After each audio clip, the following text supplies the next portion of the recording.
Martin James. As an injured runner, what two or three strength exercises would benefit me when I start running again?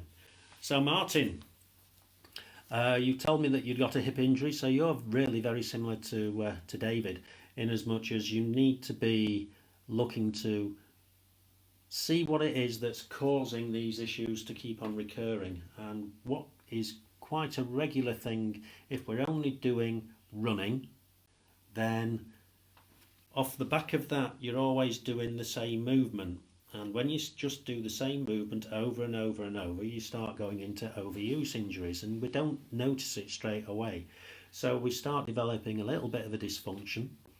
That dysfunction means that you're going to be changing the way that you're running slightly, and that is then going to lead into an injury, which is where you currently are. Other areas that can cause injuries are impact or trauma, and also you've got bad biomechanics potentially. They can cause injuries.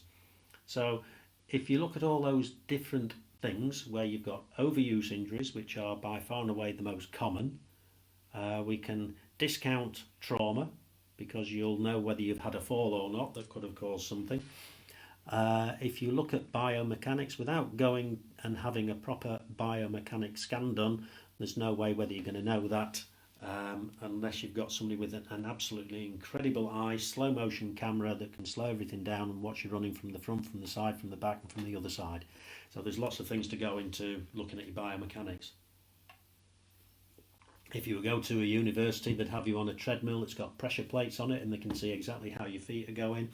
They can put little nodules onto all your joints and turn you into a computerized movement thing that's going to show you your gait, show you whether you're overstriding, show you if you're bow-legged when you're running. It's going to show you if you're crabbing, if your feet are pointing out. There's loads and loads of things that can cause issues, particularly through the hips.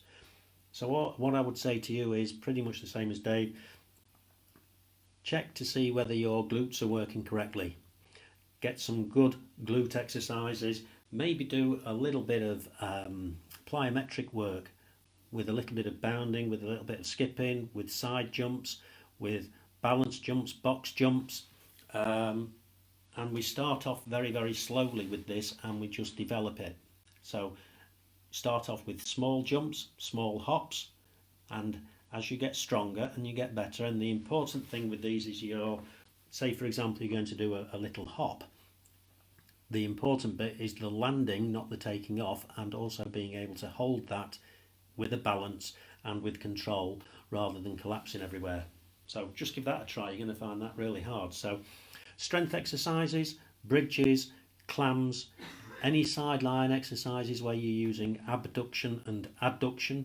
Adduction is when your leg is coming across the centre line. Abduction is when you're taking your leg out to the side.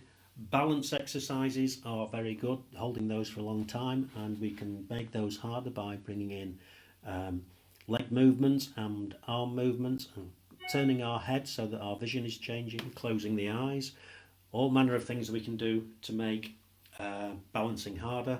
And also the surfaces that we're standing on. So if you're standing on a concrete floor, that's really solid, but if you stood on a wobble board or one of those squidgy cushions, then that's going to be a darn sight harder. So hopefully that's given you some good pointers there, Martin.